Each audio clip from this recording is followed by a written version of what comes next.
Sumisigla naman si Jake kapag career na ang pinag-uusapan, lalo na ang lakas ng twin love team nila ni Bea Binene.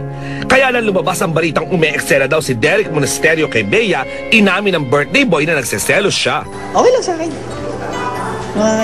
Siyempre, kaibigan ko yun si Derek.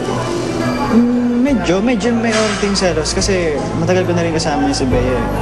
At nang tanongin ng Showbiz Central si Bea para klaruhin ang issue, ano, ikaw na sumagot kasi. Ano na sa akin ang sasagot ko? Ang sagutin niyo na raw po yan. May intriga daw ba? May Derek na yan eh. Ano? Ay, sasagutin daw po. Sino nagsabi? Siya? Sinabi mo? Oo, bakit? Talaga? Oo. Ah? May konting selos. Eh, siya naman po lagi kong kasama eh. Si Jake naman lagi kong kasama eh. Si Jake naman lagi kong kausap. Oh, bakit ka magsaselos? Pwede pag magkasama kayo. Oh, hindi ko kaya lagi kong kasama. Ay, ako pala. Ang cute-cute na ma-accelerate! Mas cute pa sa akin? At ang cute din ng DTM! Mas cute pa sa akin?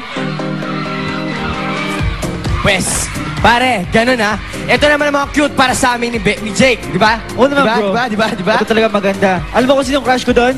Si Janine. Agad. Ganon. Pwes, kasama naman ni Janine si...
Lahat ay maiaalay sa'yo.